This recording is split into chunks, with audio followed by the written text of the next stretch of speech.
Ladies and gentlemen, boys and girls, welcome back to the 2026 season of the 2300 Boys podcast, where 2300 isn't a goal, it's the minimum. We are a crew of lifters with 2,300 plus pound totals, and every guest who steps in the room moves serious weight too.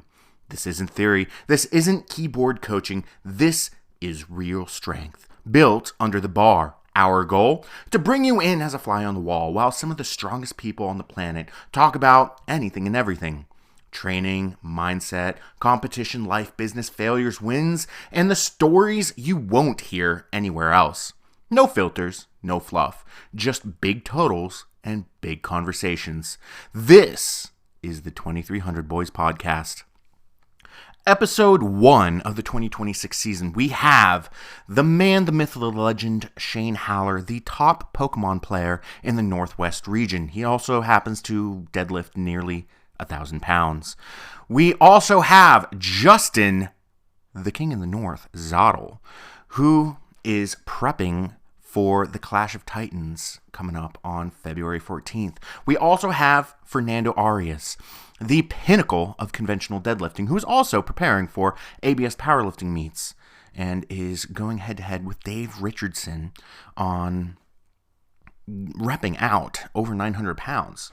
See who's got the biggest kahunas. And your host for today is me, Patrick Maguire, the man who has squatted 1,000 pounds and benched 600 pounds in the same meet more times than anyone else. Stay tuned because we got a pretty good episode for you that is totally not going off the cuff and is super organized. You love to see it. Pat, are you wearing a Fitbit too? No, I got a Apple Watch. I picked Apple up. Watch. Yeah, I picked up a Apple Watch. Not this past December, but last December. It was actually my dad's Apple Watch that was just sitting on like his coffee table, and I saw it there for a full year, and I was like, "Can I have that?" And he was like, "Oh, I didn't even know I had that." And he was like, "Just take it." It's kind of weird. Like because Kiko just got me this for my birthday. It's like it has like heart rate and blood pressure and like steps and stuff, so I can kind of track that. But like I go from wearing like no jewelry to like I got a ring, I got a freaking watch. Like I feel like I'm all like gauntleted out now. Like I have like a fucking it's all just on one side. You know what I mean? Like I Yeah, go from nothing to just having like a loaded up hand. yeah. Yours does your blood pressure too? Yeah, but I don't know how accurate it is. It's giving me like a really low read, so like it's just kind of like, well, I'm not gonna be mad at that number, so I'm just gonna be. Yeah. But like, it's just funny how like from the meet, like just leading up to that competition, dude, like everything was like I was tracking my weight every morning, I was checking my blood pressure every morning, and since the meet, dude, it's just like I don't care. Like I've been like, which I mean, it's probably all like when I have checked it, it's all fine, but it's just like the maintenance part of it's just like gone, dude. Like I don't care to check it anymore. You know what I mean? Like, Yeah. I since I moved back in here, I only have access to one of those like old school scales that's got the dial on it, and it only goes up to 280. But I step on it and it goes all the way up to 40 pounds. So it goes like all the way around to 40 pounds. you got to do math. Like you're sitting like just a little bit above where it's at. And then there's the mathematician in me that's like, all right, so is it only rated for 280, and then anything above that's got like an exponential curve of inaccuracy, or can I be 400 pounds just standing on like 120 and just hoping that it's right? Like, I have no idea what I You weigh just right kind now. of like do the whole like if it's gonna move 60 spots past that, you got to probably be somewhere in the ballpark, like 330, 340. Even though Yeah. you're saying you were lighter than that, I think Justin might be the heaviest one on the voice chat right now. He was No, I'm 320 right now. I've kind of 320. maintained. I might be around Which 325. I'm between 320 and 330 right now. I'm lean mean. This is comp weight. Yeah, just a huge drop from you when you've been like 370, 380 before. Yeah, I've How does it feel to almost feel human? um it there's a whole lot of different factors going on to how I'm feeling as a human, but the most annoying uh, uh, Sleep has to be good. sleep. Oh yeah, sleep. My Sleep. I I need to buy a bed this weekend. So like I've been sleeping in my parents' guest room on their Tempur-Pedic mattress, but like one leg of it is broken, so it's like slanted. So if sometimes in the middle of the night I'll be like, did you watch Game of Thrones at all? Yeah. So you know that scene where they've got Tyrion locked up in the mountains, and he's like falling asleep, and he rolls all the way to the Starts edge. rolling. Yeah, it's like that every single night, and I'm like, did I almost just die? But yeah, sleep is pretty good. I pretty much only I track my sleep with my Apple Watch, but I sync it with Pokemon Sleep, so that's been going pretty good. Oh, bro, I want to get that, man. You can I've sync seen it. those. You can sync Really? it. Yeah. You sync your fit tracker with the. Does it literally just track like the hours of sleep you're getting and like the quality, or is it just kind of like? So it tracks the hours. So it doesn't track the quality, but it'll go down and it'll go through the different like it'll do it like snoozing, slumbering, and deep sleep, and it will tell you the amount of time that you have in each of those. And you get exposed to different Pokemon depending on which phases of sleep that you're in more often while you're sleeping. So, Are you mainly getting exposed to Snorlax? that's the main character of Pokemon Sleep, yeah. He is the final boss. He's Sleep paralysis demon. That's all I got to contribute to this conversation right now. I don't got a sleep paralysis demon anymore. I'm going to sleep listening to an He's audiobook. free. I'm free.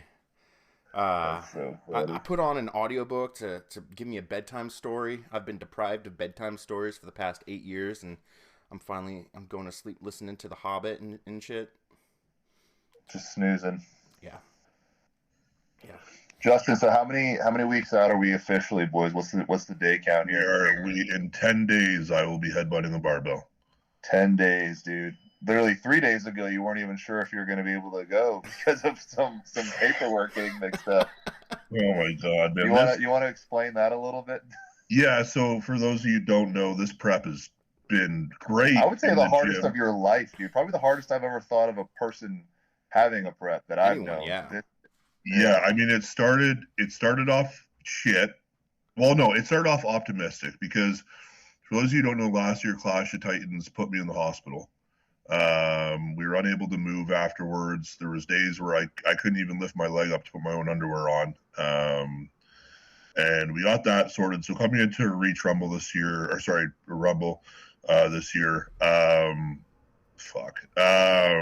whole goal there was just to show that I was as strong as I was before I got sick. And we kind of knew anywhere between like a 21 to 2,300 pound total would prove that. We left with like a 22, 26 total, I think it was. And I was happy. You know what? I left there. I was happy. I was content. I was like, hey, we're back. We're good to go, with very big goals set on February and the December meet. However, leaving that meet, we had a pretty big growth on my shoulder. And then one of my best friends died in a car crash and took any desire to fight out of me. A couple days later, I pulled the typical Kyle move, turned around and punched a concrete block and broke my hand. And so thus started the slippery slope of the worst prep I've ever been a part of. After that, you punched the wall, but then you had a bench session. Yes, I punched the wall, and a couple weeks later, my ring knuckle exploded benching on an unrack. And me being the dumb, pighead, stubborn Canadian that I am, I did another set with it and made it even worse. Yeah. And I think those sets were over 5:15 or something like that, like 5:18. They were all heavy, dude, and that's why I was just like, it was freaky. Yeah, so that happens, and then we hit that 400 kilo double on the squat, and it moved really easy. I had stupid light wraps on, and I'm like, wow, that was great. And then the next day, I'm like, wow, I feel really shitty. And then the second day, I'm like, wow, I feel shittier. I'm like, okay, that makes sense. A week goes by, I'm like, I still feel like shit. What's going on? And then finally, 10 days afterwards, I'm like, we need to go get our blood work checked because there's something shutting down somewhere. You know what I mean? I was sleeping 16 hours a day and it wasn't enough. I was eating everything I could eat and it wasn't enough. And we came back and found out, you know, that the gear that I was running was fake and I had low test. And we were, what, 7 weeks out? So we figure we get that sorted. I go to the gym Sunday, I squat 940, and I tear my TFL. You're forgetting a pec tear 2 weeks before that, too. Yeah, I did forget that. That was fucking terrible. Broken hand, bad titty, bad labs. Bad lat. Gym catches on fire, has to get shut down. And then to top it off, there's more, Shane, by the way. I told Pat about this last night, today, sorry, right before he hopped on. On Sunday, I wake up to an email from my airline. Long story short, I bought a plane ticket through a third-party agent that I'd worked with, 15 times in the last 2 years, and I had no flight to Ireland. 10 days out. So I went through 5 hours of raging and snapping and just crashing out, and finally got my plane ticket.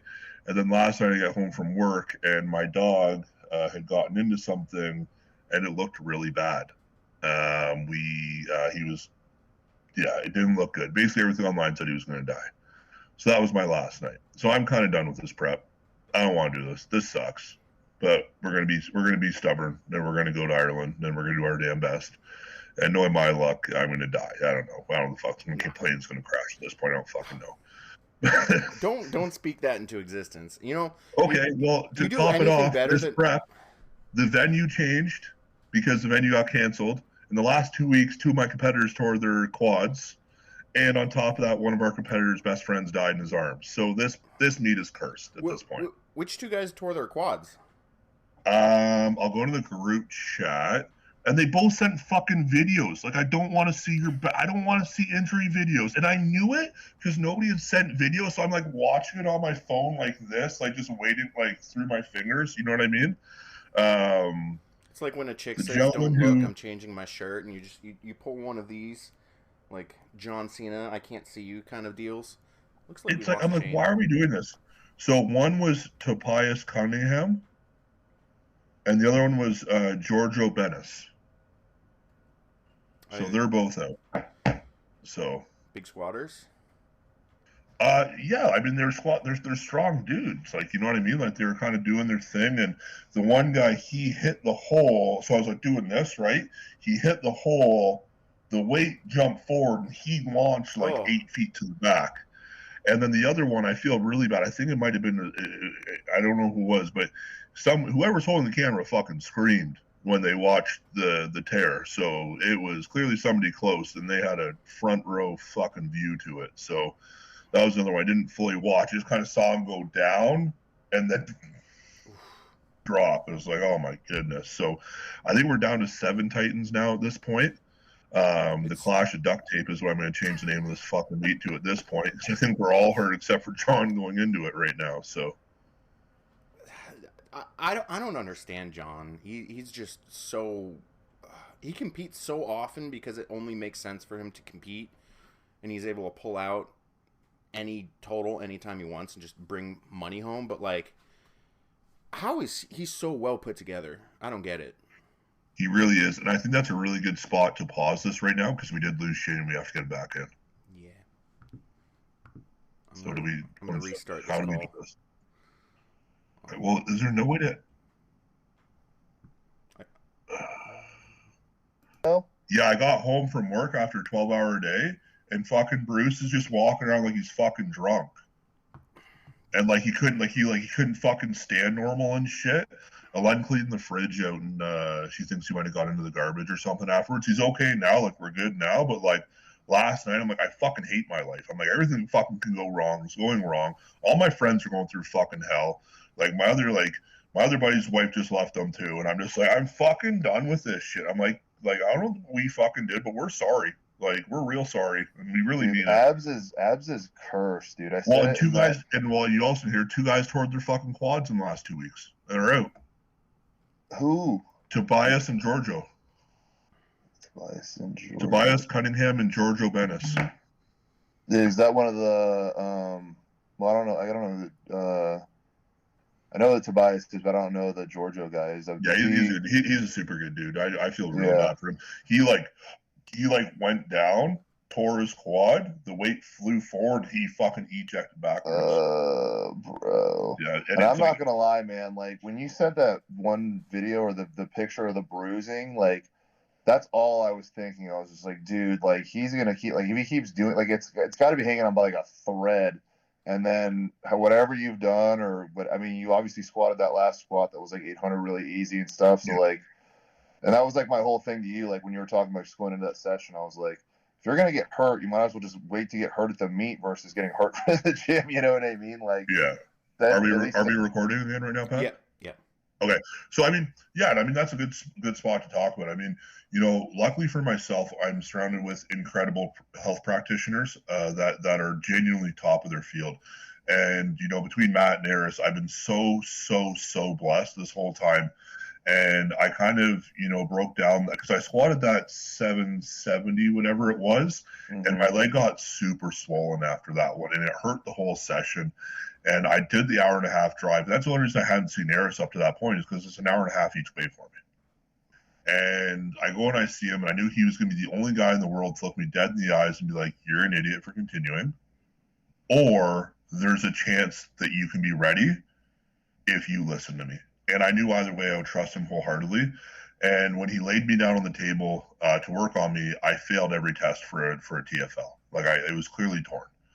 And he said, okay, but let's work on it and see what's what. So he worked on everything around it, reactivated and relieved the nerve impingement that was going on. And I actually passed a number of the tests after he treated me. He's like, so don't throw the towel in. There's a good chance you're going to be ready. And when the last couple of squats I've done haven't been my usual depth, and that's just because tightness is occurring sooner. So I need to push. It's still depth, though. You're just not fucking dunking it. Yeah, but I need to in order to be successful in my own movement pattern. You know what I mean? Like I need that. So I know what I have to do on the day. I saw him again today. He's like, dude, you're 100%. He's like, get ready to go fucking kill. He's like, lose your mind and just fucking squat. He's like, you've squatted for 14 years. Just keep going. So I'm pretty confident going into this one. I'm nervous, of course, because the prep hasn't been conventional, but that's only my squat, right? It's a three lift squat we're in, right? And my deadlift and my bench are, in my opinion, ahead of where they've ever been. They look like it. And I squatted 940 and tore my TFL in the middle of it and stood it up on one leg. I can squat a grand there. I don't need to, but I can if I have to.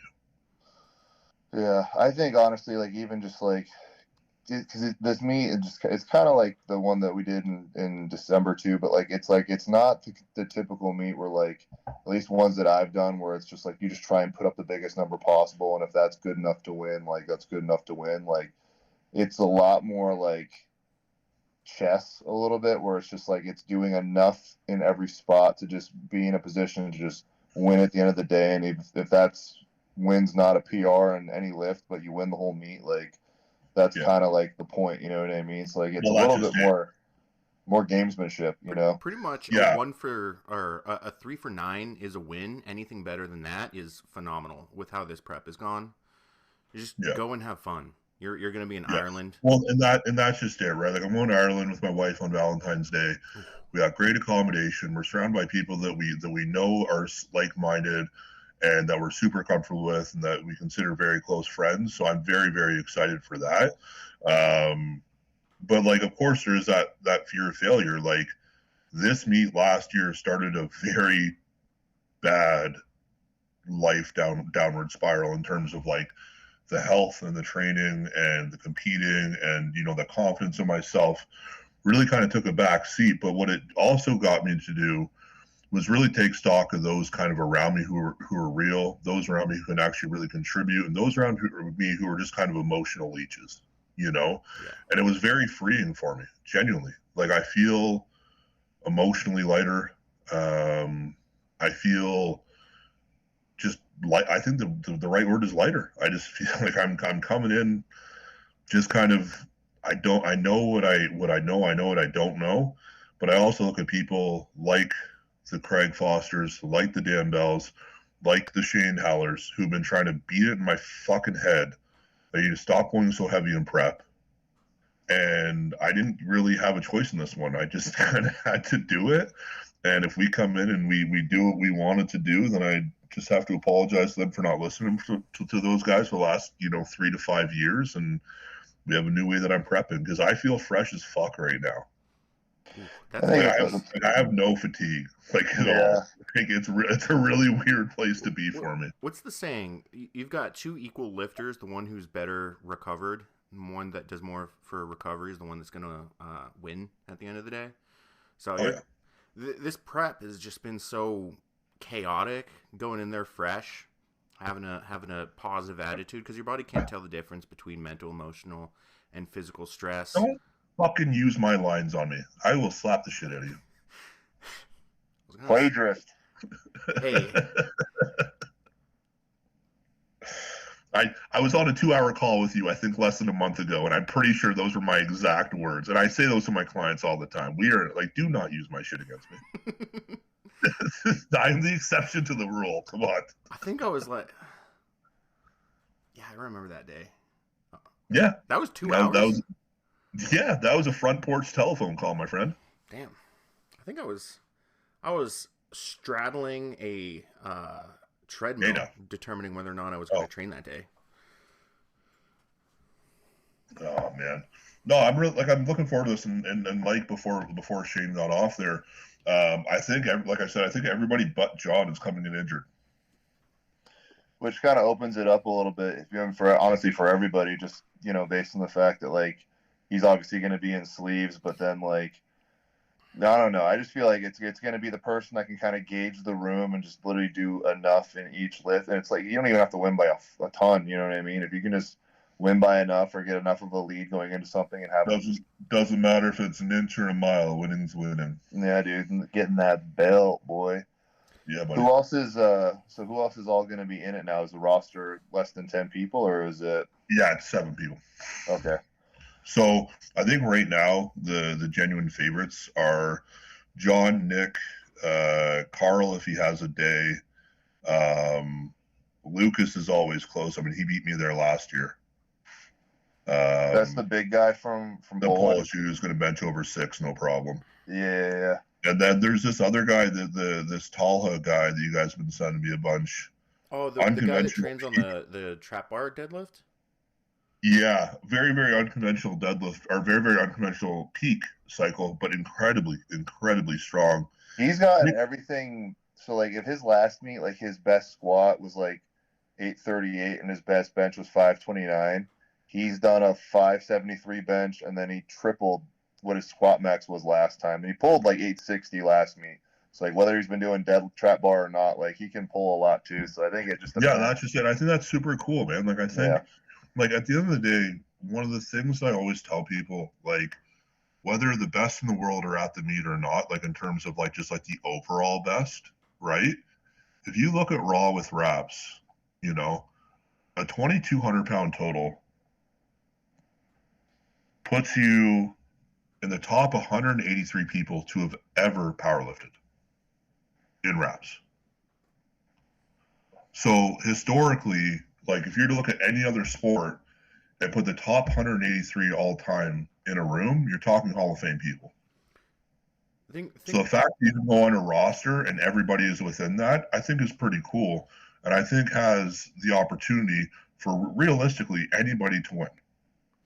Which makes it exciting. And that's like I think that's like the main dynamic of like these meets is like, obviously it's the top people as well as far as just like, credential wise with totals and everything else like that, but like it's competitive, you know what I mean, in the sense of like you kind of don't know what's gonna happen. At least the last like 2 or 3 years, like I would say, yeah, honestly, besides the year that Fern did it, like you really don't know who's gonna win until like the very end. Like you have to watch it all the way through because someone could be leading in squat and then someone drops a bench or doesn't get a bench or they drop a deadlift or a soft shoulder call or something weird kind of good. You know what I mean? Like there's goofy stuff that kind of happens that like you really have to kind of pay attention the whole time, and that pace chews people up. Like you did it last year, and like you're used to doing fast meets, but I remember when Dan did it, like he was like, I'm not used to doing a meet that fast. You know what I mean? So like, there's a bunch of. For me, I think with my ADHD, I think the fast meet helps me. I liked it. I mean, like I've never done an abs meet, but like the one we did in Florida was like a 4-hour meet. That's a little slower than what abs is. Abs is like 2.5, 3, but like I think I've done 5 meets in under 2 hours now. Yeah, that's crazy. But I mean, I love it though. I love it though. It's like it's a training day. Why, you know what I mean? Why do we have to warm up? Yeah. Why do you need a fucking break? Well, you know what I mean? Warm Like up for squats, then after that, everything is golden. Well, that's just it, right? And at the end of the day, if we're trying to actually make the sport a sport where athletes can be salaried and make money and all that stuff, it needs to be something that's palatable for the lifters. And I'm sorry, a 6-hour thing is not like one of the number one spectator sports in America is football. I think we can agree, right? Oh yeah. 100%. Even they have to have a global superstar to come in the middle of it to keep people watching. Yeah. So how on earth are we going to create a sport that is not spectator friendly be that long? Yeah. I don't think you can. And I think that's one of the reasons why I really agree with Habs and why I keep doing their meets. Well, it's like baseball just implemented the pitch timer, and it brought baseball games down to like 2 or 3 hours, and that is like watching paint dry. And they saw a drastic increase in ticket sales because the games are going much faster. Great spot to pause. We got to end it and restart it. Yep. It's because you're watching too much porn, Shane. Your entire network latency is being throttled because of too much streaming. It's more the fact that Instagram's looking at this call and they just see his fucking boobs and they keep flagging him for nudity. Is it on those again? It has me like. Did you see the picture I sent in the group chat where like that's what I'm seeing? Where it's just, like the stacked rectangles. So as long as I stay at nose level, I guess I'm good. Yeah, on my side, Justin's a bottom. He's the bottom of the totem pole. Helene's coming in. All she hears is Justin's a bottom. She knows. Oh. No, boys, I'm excited for the meet, though, dude. Just to get you out of prep mode, honestly, just to give your body a little rest here for a little bit. Out of prep mode? What are you talking about? I got to beat Pat mode. I'm not letting Pat fucking beat me at home. Fuck that shit. Prep mode's going right through June. You have this in 10 days, and then you got you're doing the animal cage as well. That's okay. So that, and then the June meet. So that's going to be, I don't know, 3 or 4 months after that. So you're just going on all cylinders here, boys. Well, the one thing with the June meet that I am doing that will kind of create a scenario where I might not lift as much weight as I am doing a body recomp after March. I need to drop weight. I want to feel human for a little bit of the summer, to be honest with you. Being this heavy is tough. I know it's not as heavy as Pat's been, but it's just kind of, it's at that point where I want to give my body a little bit of a break.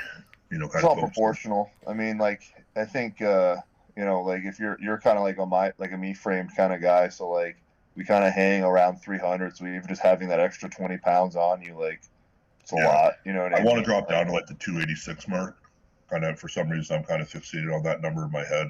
That's kind of what I'm thinking. I mean, I'm kind of floating between like 95 and 90 right now, but like to get that extra little bit, like I'm gonna actually have to do like a little bit more discipline versus now it's just kind of just like, just eating 3 times a day, kind of like whatever. I'm surprised I haven't lost more weight, and I think that's kind of like, I don't know, like it's like you listen to people and they talk about like, like they do less like when they've been training longer, like super, super strong elite people, like they almost do like 1 or 2 work sets and then like kind of borderline accessories and that's really it, but they still peak.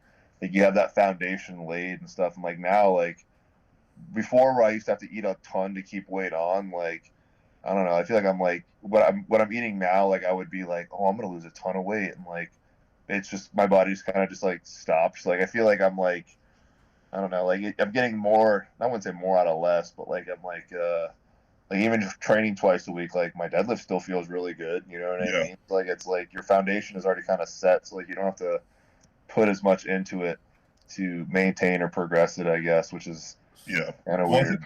I think the pendulum of training, like the importance has changed the older I get. Like I was talking more recovery. My one personal training client today. And he hates the fact that I make him warm up, and he's an older guy, right? Oh. And he's like, I see these guys coming in, they just start training right away. He's 60, and I'm like, all right, hey you, how old are you? He's like, 26. You, how old are you? 24. I'm like, yeah, and they're dumb. Once you hit like 27, then your warm-ups and your stretching and your activation routine, everything, if you don't do that, you'll find yourself in the fetal position in the corner of the gym crying after every bench set. Well, I think for me, I didn't really hit that point until I was like 32, to be honest. What I noticed would change would be like, for instance, like my bench position's different because I feel more tight today, or having just a little bit less pop out of my squat, or my deadlift start position is, you know, way shittier than normal, right? Yeah. And now that I'm doing, you know, the stretching before and the rehab and the, you know, the food and all that sort of stuff, for me now it's so much easier to just have a much more consistent, you know, session week to week, and not really relying on the fact that, you know, okay, maybe last week was a lighter squat, so I'm gonna have a better bench this week, right? Because position's so much better. Now it's consistent all the way through. I think this is the first prep I've ever had where I didn't feel a bench. So hey, dude, you kill it on bench. Like, we were all like telling you like to slow down on bench, and like you still like ate everything up like week to week. Like, I feel like it's probably like, I don't know, like I wouldn't say the heaviest, but I mean that you finished heavy, but like you also like start to finish, like you've just been doing a ton of volume, but like heavy volume at the same time. Not at one point this prep did I unrack a weight and was like, uh-oh. And that's not the case usually. Like usually I unrack a weight and I'm like, fuck. And then I press, oh, not too bad. Right? This prep I had a lot more confidence. I think that was from handling the heavier weight consistently. But I think the other thing too that was really big for me, this prep was honestly like the consistency of my training partners. Like having the same people week over week and then understanding how I'm moving, they would see things and be like, hey man, like fucking get tighter. Like, what are you doing? Like, get your feet back further, or, you know, make sure that you're pulsing the bar with your hands and make sure the bar's in your hands in the right spot. Like simple things like that like maybe you don't necessarily understand as a lifter week to week. But I think a lot of that too gets exposed when you do lift heavier, right? Because you can fuck around with, let's say, a 460 or 480 bench, but you hit that 518 mark and now you can't make those mistakes. Yeah. Do you think, because I feel like you started it last prep, but I don't remember you doing it a ton before. Like, you've been doing a ton of self handoffs, and I'm like, not like that kind of started like last prep for Rumble, right? Like you started doing a lot more self handoffs. I feel like I hate doing those. Like, I'm very like it chews my elbows up or whatever, and like I'm just not very good at it. But I feel like doing that, like it's almost kind of like we were talking about that guy like squatting super heavy out of like an unconventional like power rack, where like that makes it harder.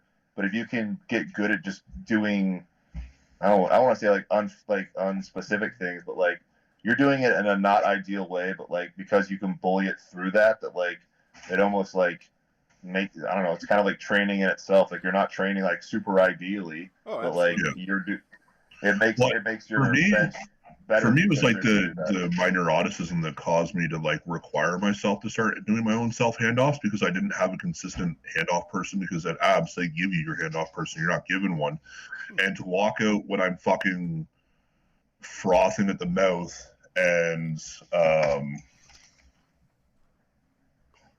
food. To like you because it's white. Yeah. Trying to get him to come out. I'm trying to get him to show that we have some good sushi, so that if he comes out with Trey in June, I can take care of them, right? Good stuff. But no, for me, one of the things that for me was just like I can't I don't speak on meet day. I don't say words. So for me to have to like calm down and like articulate what I want from my handoff person and then snap back into it is a pretty hard line for me. So I've been practicing that with my heavier sessions, where I'll get a different handoff person and like explain to them what I'm gonna do, so I can like force myself to calm down and then fire myself back up. We'll see what happens to the meet, how I'm feeling. I'll probably take a handoff, but like explaining to them that I'm gonna like swing out twice. We'll see what happens. I usually just say watch your day. Like, but back to your point though, Shane, like the self handoff, like that's something that like for like my wife Elaine, like she built her bench using. Oh yeah. It's right. So self handoff off for bench and walking out squats is almost like an extra rep. Like I was talking with Dan after the Ghost Clash, and he was like, "You need to stop using a mono for every single one of your squat sessions. You need to walk out more of your squats." And I mean, I haven't beaten that PR yet, but I've definitely seen a lot of that. But I usually find around 90% I can't hand off for myself anymore. I think both things, the walking out and the monolift. Mm-hmm. If you fuck your unrack up, it's gonna show you more walking out or doing a self handoff. Yeah. Right. So like if you don't have your ribs stacked and your brace set and the bar pulled down your back and your foot pressure on your unrack and your hips underneath you on your unrack when you go to walk out, if you don't have that right on your walkout, you're going to feel it immediately. Whereas if you're using a monolift and you stand up, it won't be as drastic as a fail until you start trying to bend your knees. You said, and I'm almost kind of thinking too, like it's like, I don't know, like if you can only do the lift when you're in 100% perfect position, like cues are all firing, like you need to have that like super specificity versus like, I don't know, like it's kind of like I'm almost kind of thinking like strongmen, like where like they don't really have comp specific. It's just kind of like you just grab it and you do it, and like I don't want to say it's like you're just kind of like muscling it, but like if you're strong enough to get it, even if it's kind of fucked up, like if you do get it into that perfect spot, like it's almost kind of like you have a whole extra gear. And I feel like I got very like toward the end, like I got very very like specific on things because I was either hurt or like it was just like I just wanted to make it as specific as possible to have it as dialed in, but like I kind of like shied away from like just that like I don't know, like just suck it up, like just don't overthink it, just kind of do it kind of mentality. And like I don't know, I feel like that almost kind of helps you in a sense. Like it's like an extra level of training where like you're making it harder on yourself, but if you don't think of it as being harder, like you're just doing it, like yeah, I don't know, like it's just like one less thing to kind of stress about. I used to be very much like that. Like, I used to make fun of people who used to have to have exact matching plates, and then I would just post a picture of my squat bar, and there's like 4 different sized plates just for all 45s on each of them. Why are you attacking me right now? You used to not even have a spotter when you would squat, Pat. You would have it like you'd have the latch off on the front, so like when you stand up, it would just like it would just like swing open, and then like you would use the whole mentality of like, well, if I'm afraid like I'm gonna die, like that'll just give me like an extra motivation to not miss the lift. I miss that mentality. It was not a good mentality. Well, so a lot of the times I would ask my wife at the time. I'd be like, "Hey, I'm squatting 900. I don't feel comfortable walking this back into a monolift with the arms already hung up." And she'd be like, "Oh yeah, sure, I'll be there. I'll be there." She just doesn't show up. I'll do a 2x1 with 900, and I'm wrestling with the mono to get the bar back in. I go home and I'm like, "Why the fuck is there so much porn open on the computer?" And she just stayed at home watching porn instead of how I could have died. No. I could have died. I could have died. Talk about Goon Squad. Ladies and gentlemen, we're going to take a small break and explain to you what a red flag is, because Pat has no fucking idea. I really have no idea what a red flag is. While Justin takes the moment to teach me what a red flag is, let's take a moment to appreciate the sponsors of today's episode that have no idea that we're actually listing out these as sponsors. We just kind of have affiliate codes, and I'm going to read them off for you. So, we've got Live Large with the code SHEESH10, SHEESH10. Zone Smelling Salts, code SHEESH. Reach Supplements, code SHEESH. Supp Dawg Supplements, code SHEESH10, or ARIAS, ARIAS. ABS Powerlifting, code ARIAS. White Toe Lifting, code FERNY, FERNY. Depth Before Dishonor, code ARIAS. Next Level Strength Co., code ARIAS. AnimalPak, code FULLZOTTL10, FULLZOTTL10. Fight or Quit, FULLZOTTL10. Thank you to our sponsors for today. Now let's get back into it while Justin explains to me what a red flag is. I thought it was 6 flags. I guess I was wrong. Hey, but knowledge is power, and now you know, boys, and knowing's half the battle. G.I. Joe. It's like, even today, I was driving home from work, and I was like, did I do the right thing? And I'm like, if I ask Shane or Justin, they're just going to call me stupid, because I if did you ask do it. anyone, they'll tell you did the right thing. Yeah. Yeah, but, so, June. Yes. Canada, baby. All three of us are going to be in Canada. Canada, baby. So, do we? What's the name of the meet? Is it just ABS Canada? Abs Canada. They're boring with that. It could have been King in the. No, they're not. They're fucking smart. Listen. What was his idea? Child, I don't want to hear his idea. His idea is dumb. Listen, here's the thing. Why does UFC continuously brand and build their events? Fair. Because they have continuity. Fair. Right? Like, yes, there's UFC 300, this guy versus this guy. Right? That's what they're trying to do. Create it so it's an abs brand. So no one remembers. Fuck's sake, Shane. Dude, he's in Washington. Isn't that where all the tech people are? No, they're Silicon Valley. That's California? Oh, I thought tech people were in Washington. Should we try Zoom? I don't have Zoom on this. I could put. This is the third time. It's our fourth call now. Welcome to the 2,300-pound podcast, where we need to find an Asian. We have so many Asians around us, but we can't get a fucking producer. The call is coming from inside the house. Shane's wife is Asian. Yeah, what? How? He has tech support at home. What the fuck is going on? And I work in IT. Y'all need to figure your shit out. In university, I punched a hole through a dual monitor during a computer course, and I figured this shit out. To be fair, I snapped a computer in half doing JavaScript. That shit was frustrating. Come get some. This is fucking delicious. This is the best sushi fucking platter I bought so far. All right, whatever this is amazing. It's there's a grocery store near me that does $5 sushi Wednesdays, and I'm debating popping over there sometimes. Buy 5 of them. $25 in bed. Yeah. I'm going to restart the call again. Oh, Jesus Christ. I'm going to punch Shane in the fucking digital footprint. Okay, well, I'm going to go play Arc later, so here on this. Okay. Oh, good grief. Sorry. I feel like Justin's going to have some choice words for you.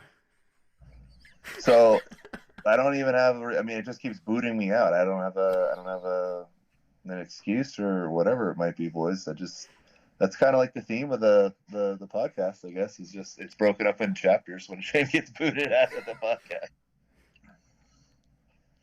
Chapter 4. I mean, this is the episode of the Clash of Duct Tape.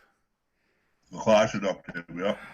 When the chat was calling me for the first call, it was like, what is the name of our fucking group chat again? It was like, it was just funny to hear like this Siri voice of like, the inner circle of rehab, retirement, and penguins is calling.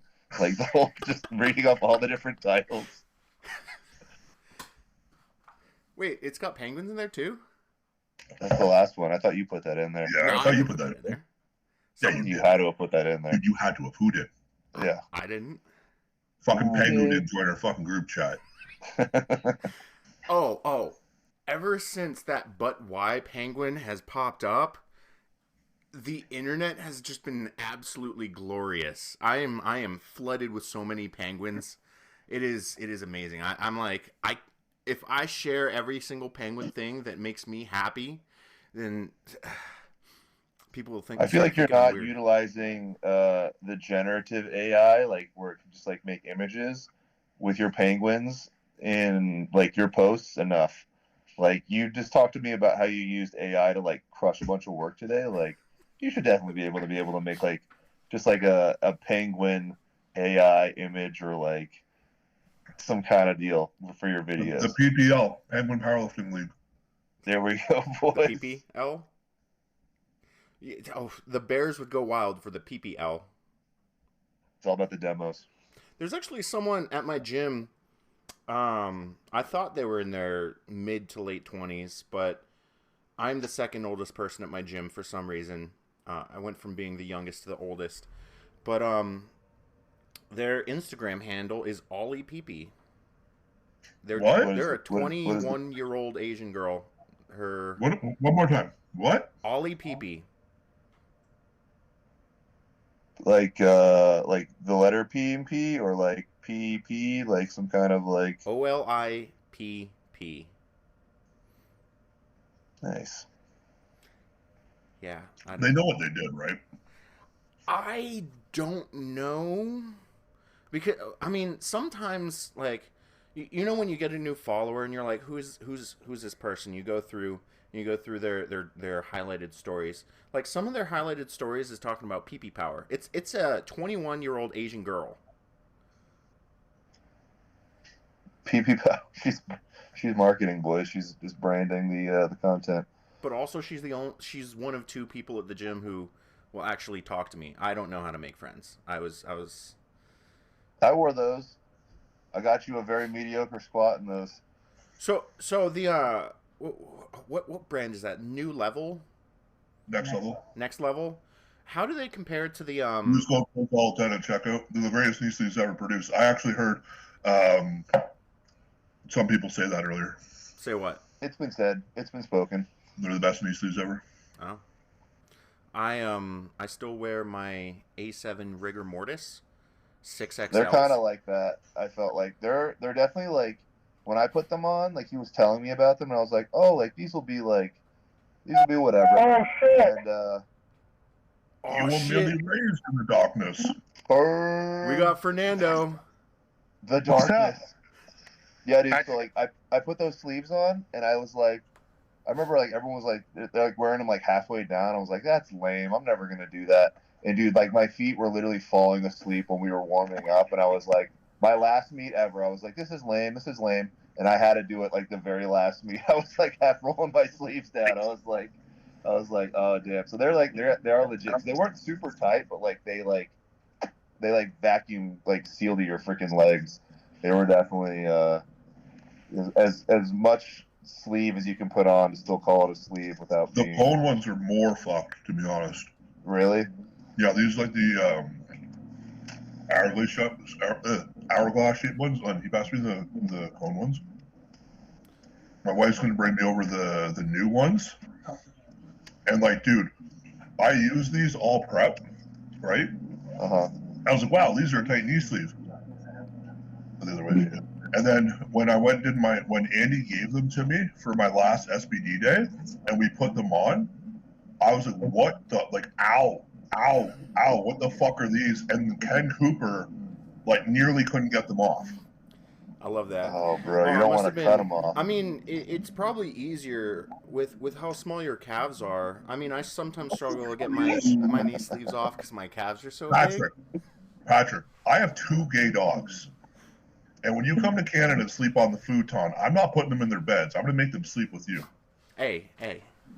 It is never gay to spoon a dog. Yeah, those definitely they would be tighter for sure. Are those yours or Helene's? Mine. You wear an extra small? I'm going to speed bag your nutsack, bro. These are 2XL. We were, just to catch Fern up, we were just chit-chatting about Justin's prep from hell.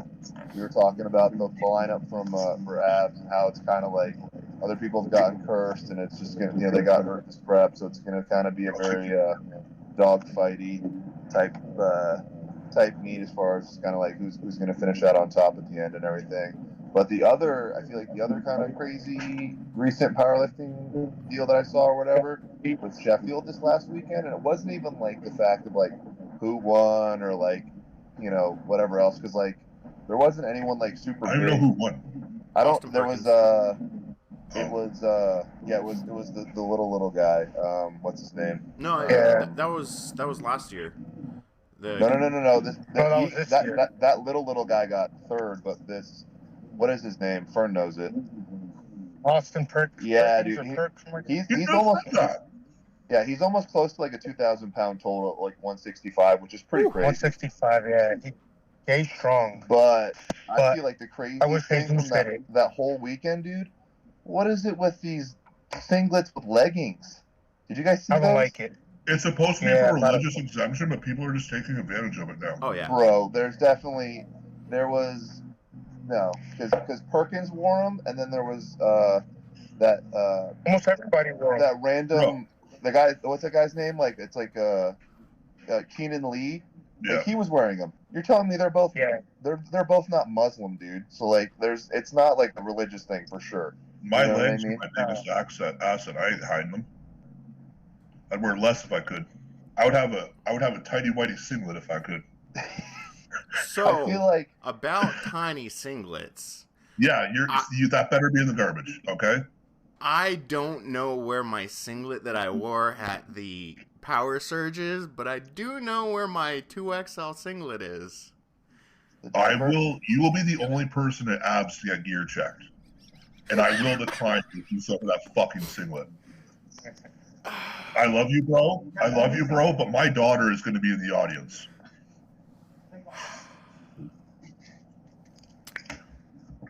And she's like, Dad, why is that half bear, half penguin wearing no singlet? No, I'll be wearing a singlet. That's not a singlet. Deadlift video. That's not a singlet. Where you had your shorts like all hiked up like a Speedo, dude. It was so funny.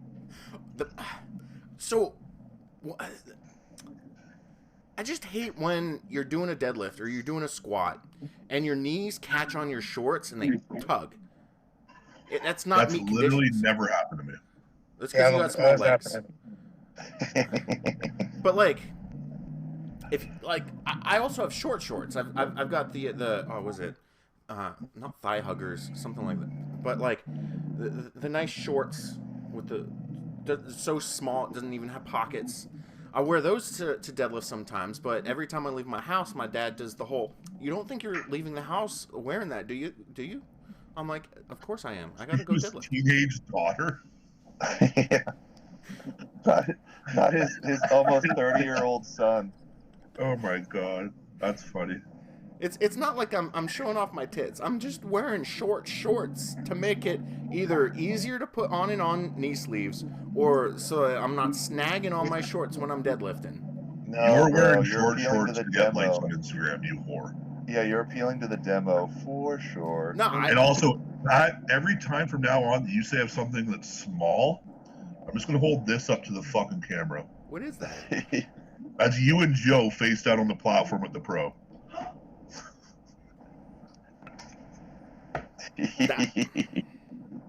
You should probably wear one of those singlets with leggings, Patty. You can just pull it right up those. I feel like that was the best. Dude, if you shit yourself, it wouldn't even go dribble down your leg. It would just get caught up in the leg. When I shit myself on the platform, it doesn't dribble down my leg. It is always contained. Like it dribbles into my singlet.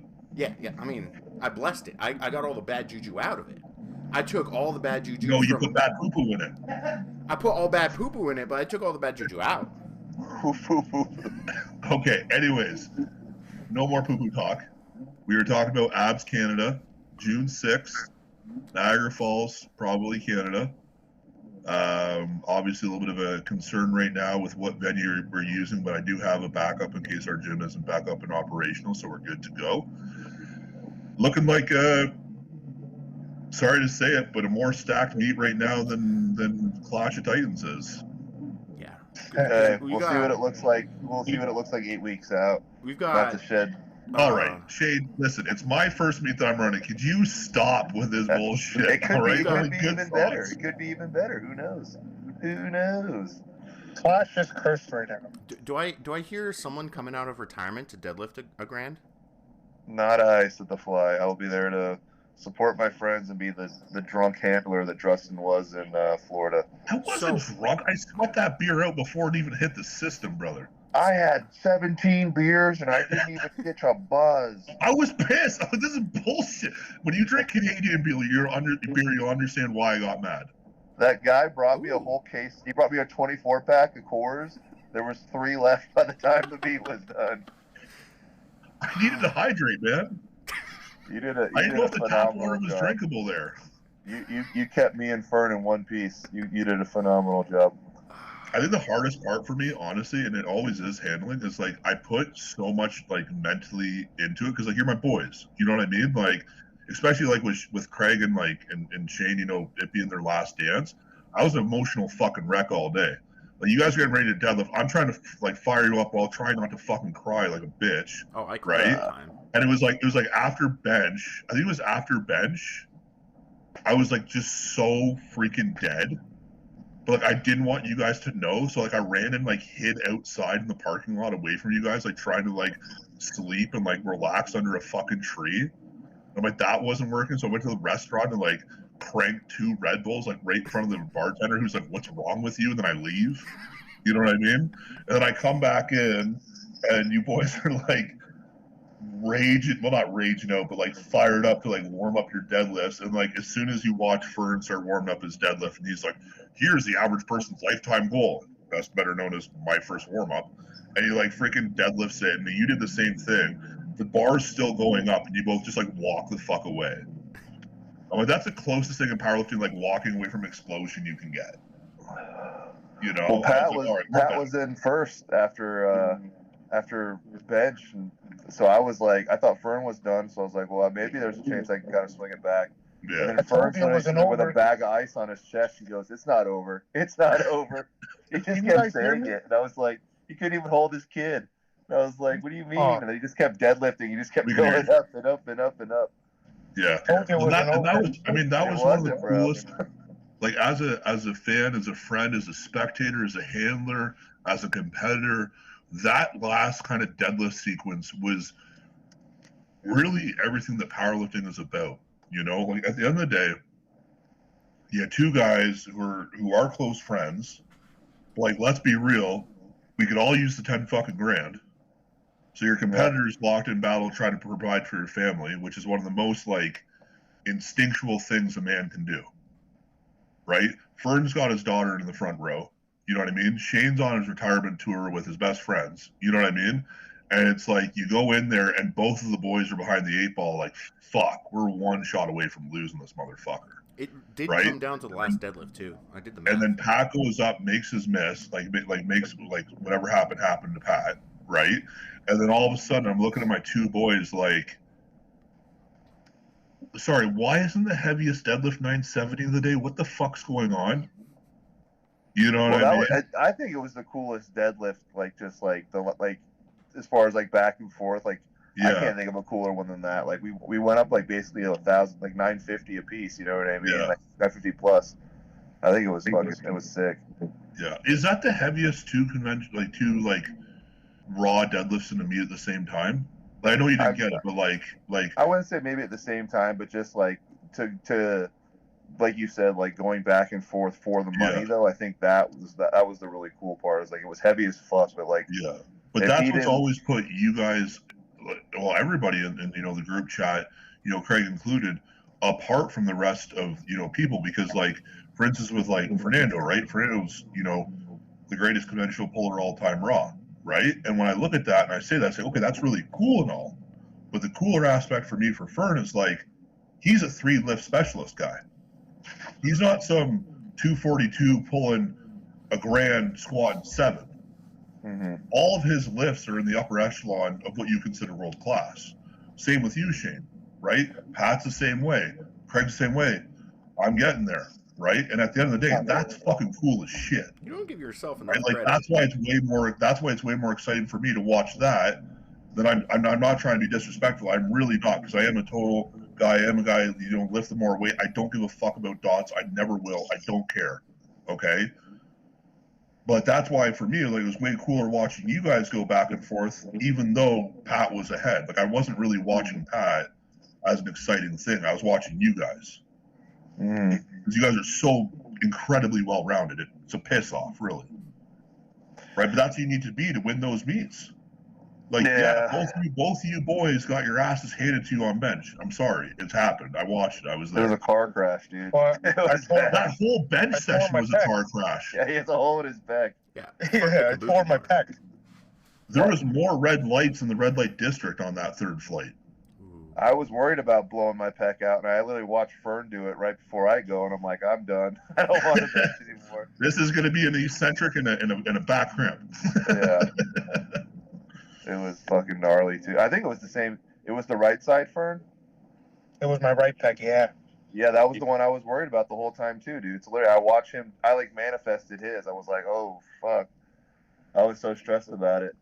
But I think, again, and, you know, not even to kind of harp on the whole, like, retirement thing, 'cause I think it's kind of late to say you're, like, retired. It's not like a job, you know what I mean? But, like, I'm just choosing not to do competitions anymore. But it's just, to me, like, there's nothing that I could do that would make it a cooler moment than what that last one was. Just like I said, the circumstances of it. And even, like, dude, like, I get, like, it was like this close to pulling 1,000, whatever it might be.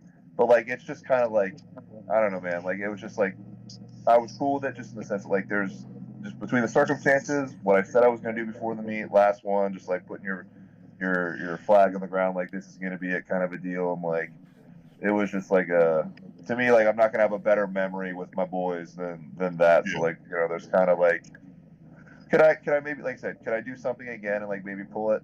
Probably, but, like, probably. Ladies and gentlemen, heard it here first. Shane Haller, Abs Canada, June 6th. Yeah, Deadlift right. only.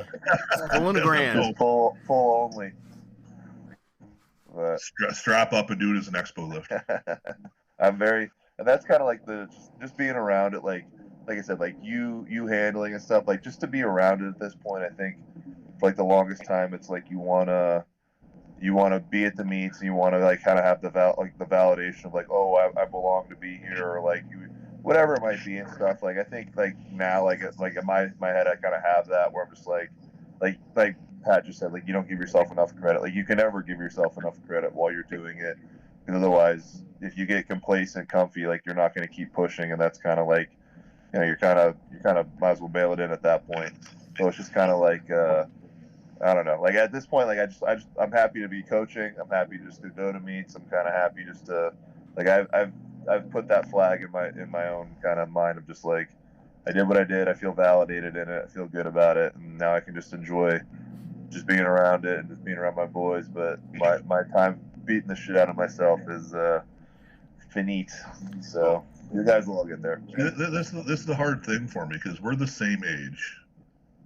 And I'm sitting here being like, I'm just coming into my prime. You know what I mean? I got like another 5 years left of this bullshit. No, but I'm also on the other side, like, man, like, I could really go for You haven't been doing it as long, have you? Pardon?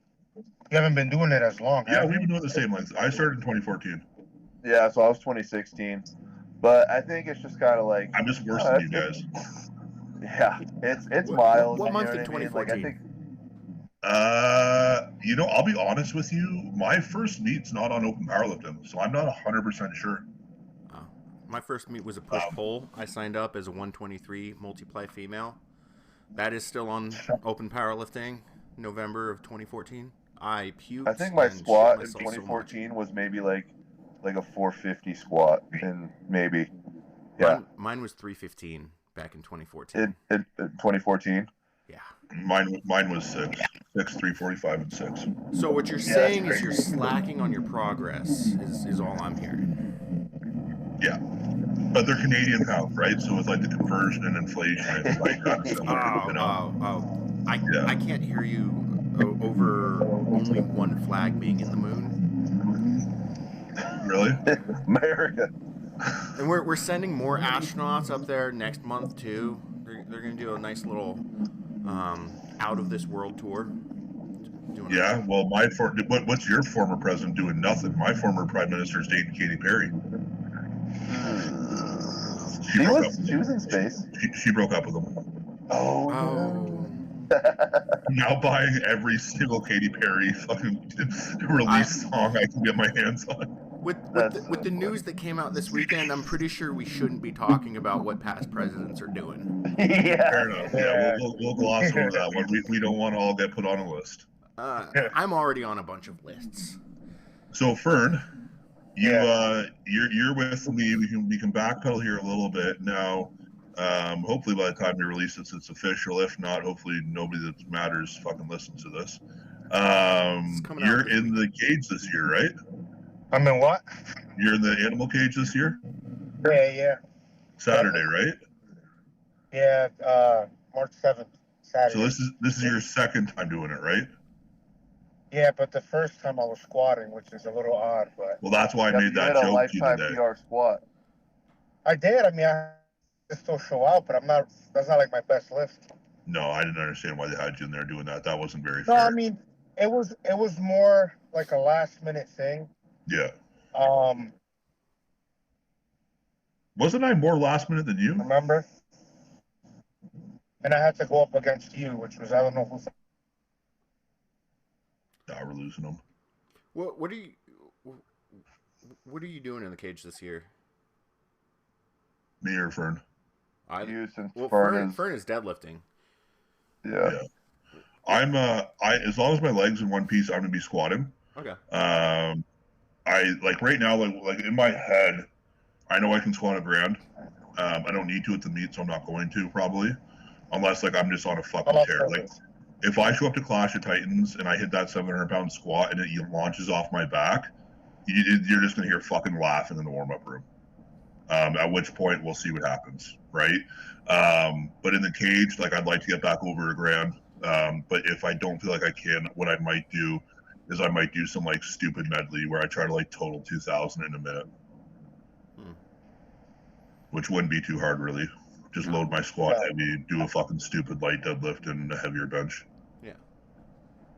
Go squat right on a bench, right to deadlift. Nice. But yeah, we'll see. We'll see what happens. I mean, they're excited to have me. They were just here 2 weeks ago filming at my house in the gym, so that was pretty cool. What now, Fern? When you did the cage 2 years ago, what was like your biggest takeaway? What was like your kind of like the biggest like thing you took away from in terms of like whether it was a moment or like something you enjoyed about it? Like what made that cage experience kind of memorable for you? Oh, just being there. It's like a bucket list for, I would say, for most lifters to be in the cage, Yeah, and I try to explain to people like the newer lifters that birthdays start with a 1 instead of a 2. Fucking weirdos.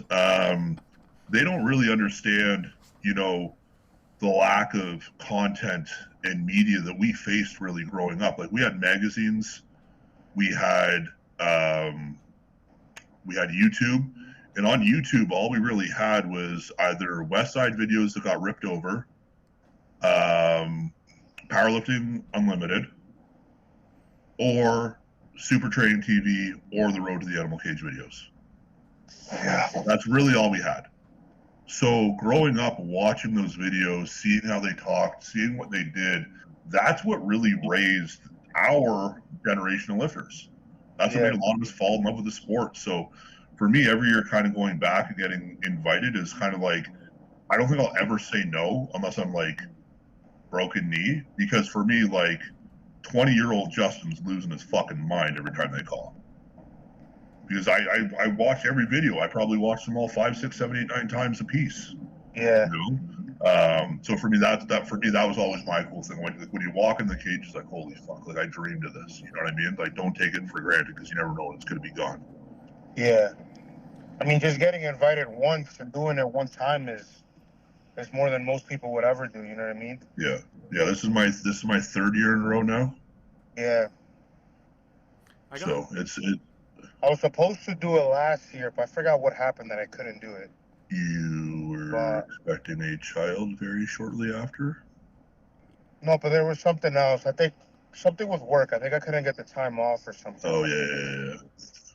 But anyways, it's going to be cool to have you in there this year. And I mean, Fern, the thing with you, like, the only thing I'd say going into the animal cage this year, dude, is fucking turn it on.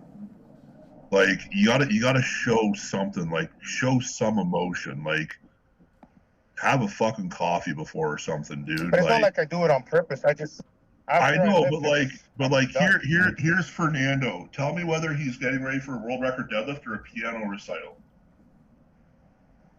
Just chilling. What one was it? You know what I mean?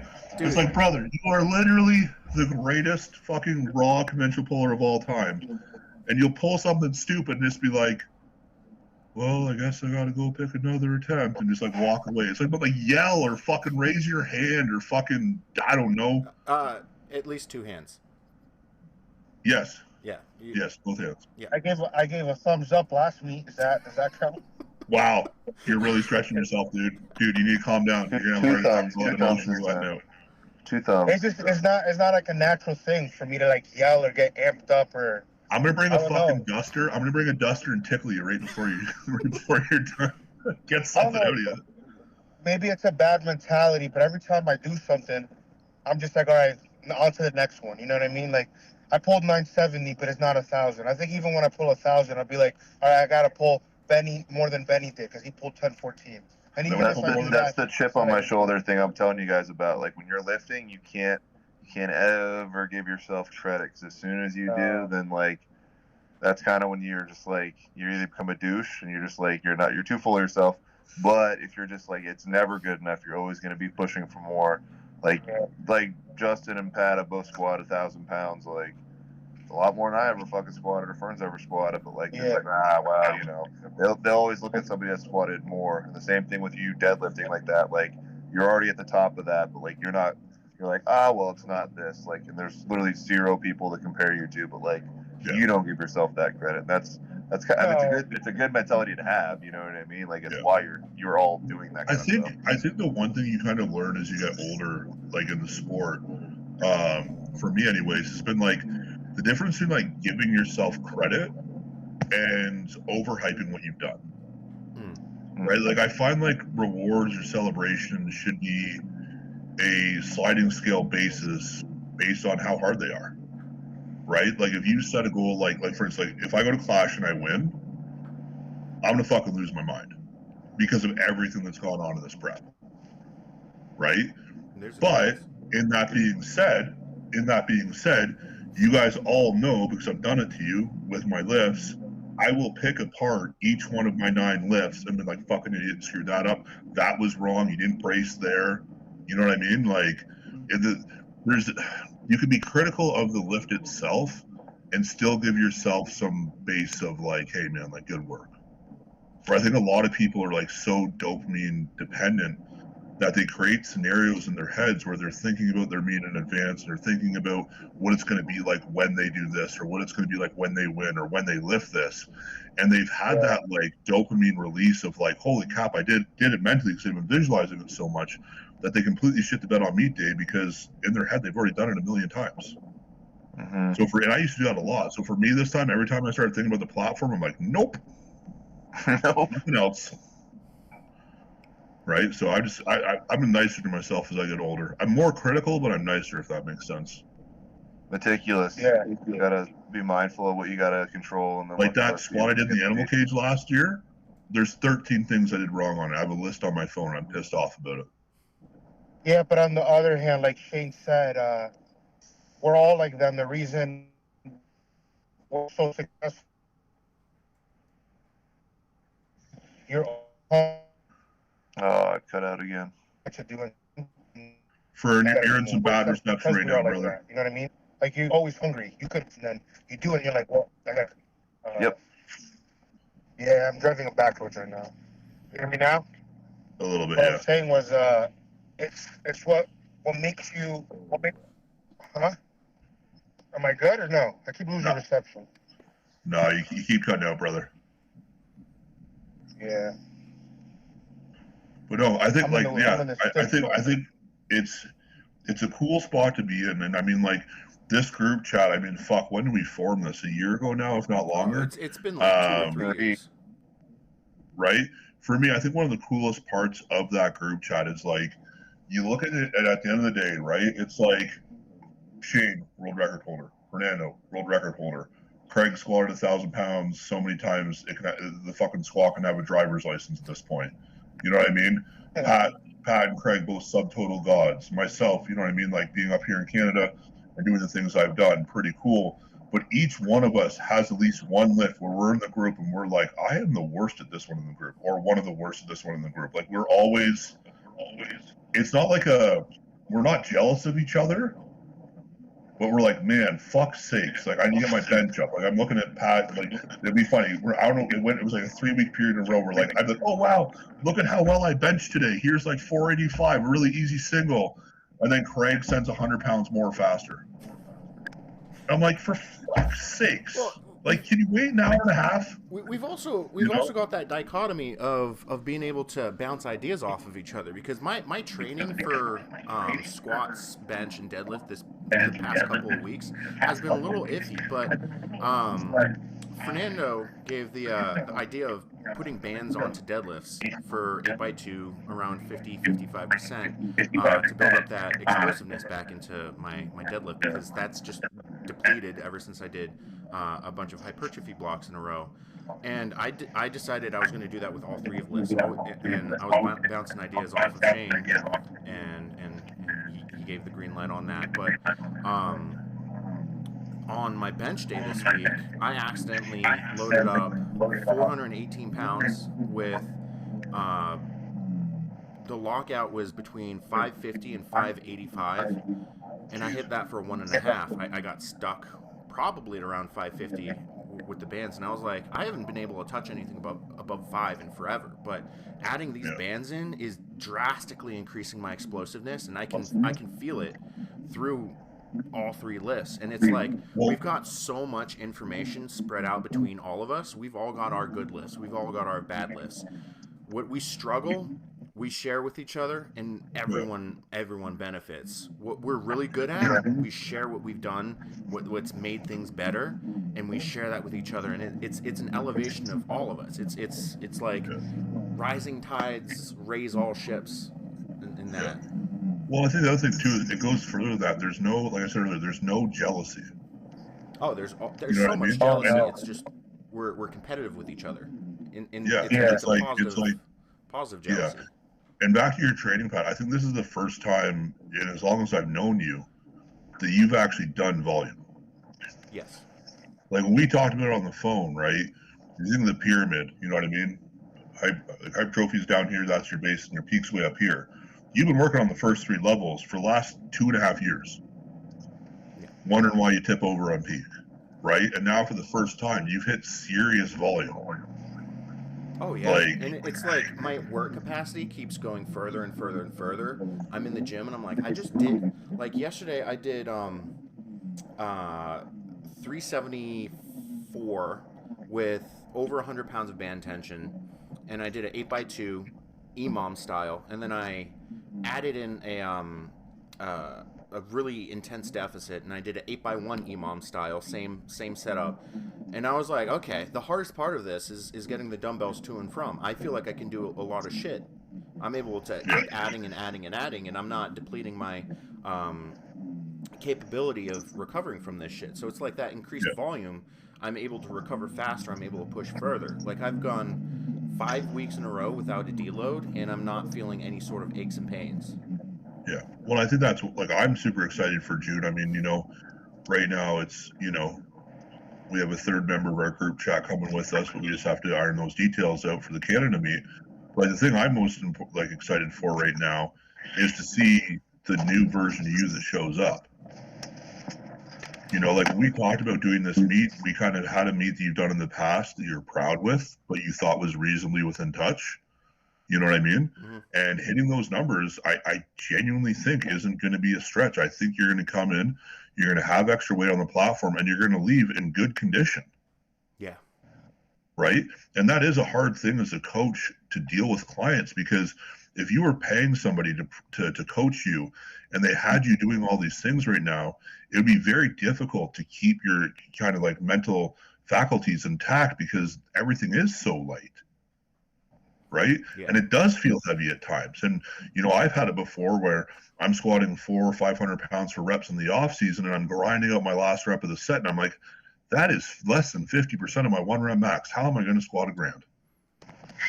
You know, and that's back to your point about being able to bounce things off of everybody. You know what I mean? That keeps everyone going here. And even like for me, it's like, I think I said it earlier, or maybe I said it at the gym today, but like Shane's been trying to tell me to stop squatting so heavy in prep. Craig's been yelling at me. You've been yelling at me. I'm sure Fernando has at some point too. And now with my injury, I haven't had a fucking choice. Mm-hmm. And if we come in here and we do this damn thing, I'm going to feel like a fucking idiot for wasting my last 5 preps. Make the choice Stop before laughing. the choice makes for you. Shane's only yells at me more than anyone. But yeah, like I'm fucking excited for you, dude. June's going to be awesome, man. Like the people we have competing, the class of people is incredible. Yeah, it's going to be a great meet with a lot of fun. What's after? You don't really, I actually don't really know right now. Fern, what's after June for you? I think you want to do some strongman, you were saying? Yeah, Northeast Regionals in June, on 20th, end of June. You know, That's going to be fucking fun to watch, dude. That's going to be so fun to watch. Yeah, I mean, the events kind of fit me a little bit. I have Yeah. I think it's a max deadlift, so it's kind of... Right up your wheelhouse, just boys. do enough to win. Oh, for sure, yeah. Hopefully My it's a goal is- rising bar, so you don't have some asshole just fucking take you out when you think you're done because you don't know who he is. And then hopefully the plan is just to win because you got a nationals and then I think it said Arnold invite, amateur, obviously. Yeah. So that'd be a little bit of the goal. Kind of start doing less Get you time. into a bigger show would be the main deal, like you said. Oh, yeah. for sure. I mean, I had fun when I did Florida Strong. It's probably more fun than I had at meets that I do on my own. So, I mean, it's more challenging for sure. I mean, I dropped a 350-pound stone on my head, and I was just, you know what I mean? Your face, bro, not just your head. Yeah. Your Yeah. face. It was fun though. I mean, How the you're law, supposed to get your everything. No. Now, is that through the SEC down there, Fernando? No, that was Strongman Corp. Was that? Yeah, that's SEC. Yeah, That's SEC. yeah. See, my issue here in Canada, like to be quite frank, and I'm sure I'll catch some strays for this one. I don't really care. My chin's fucking indestructible. Try me. The events in Canada are fucking stupid. It's not like the SEC is supposed to be an amateur strongman, promotion. Yeah. However, the events are all incredibly complex and non-amateurish at all. You know, the purpose of an amateur league, the purpose of amateurs in general, are to get better at the basics of the sport. So for me, I look at the events that they're doing this year, and I honestly can't safely enter a single show without concern of something stupid happening with a dumb event. Yeah. And it's disappointing because strongman for me was my first strength sport love, and I'd love to go compete, and kind of do the same thing Fernando's doing, because if I go to nationals and I get top 4, I get an automatic invite to the Arnold next year. Yeah, Right? kind of like the same mentality I have. And if you win the Arnold Amateur, you go to the Arnold Pro Day the next year. Yeah. That's how Novikov ended up winning. I think. That's how Thomas did too. But even the football Arnold player. Amateur is really competitive. It's not like a No, amateur because pro pros where you're can like, show up oh, to there's that. nobody there. It's really competitive. Yeah, All the that's guys trying to a get to that pro top show. So as show. long as you're a pro, you can sign up to that one. Yeah. I don't know. My goal is just to reach the same level of power, like in strongman, that I've reached in powerlifting. Like, I know I won't be like the best strongman ever, but even to make an appearance at a World's Strongest Man, I would be super happy with that. That'd be Well, I wild. mean, If I would make the final day. You're a lot like me, where if you showed up and the events were, and I mean, this is all strongman, but the events were suited with you.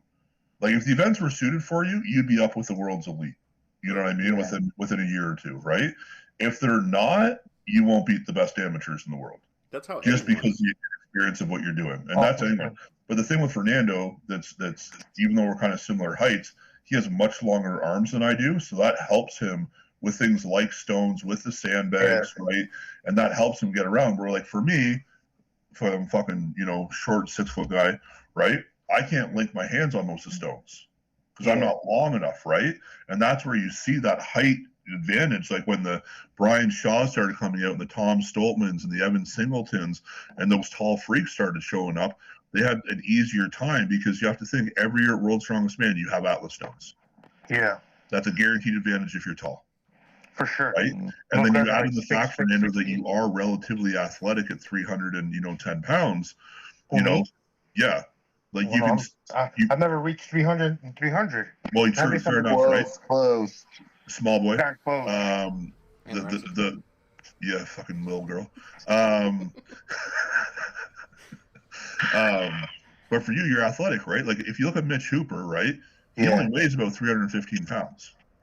But if you see kind of like the wave right now, like a lot of the smaller guys are actually making more noise. Like Patty Haynes came out of nowhere. He's only Yeah, but you have to understand the 290. difference in shows, Fern.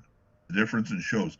He World's did good at Strongest World's Man. Strongest. He did good at World's Strongest. He did Rogue. He did relatively well. Respectfully, World's Strongest Man is not the strongest strongman in the world.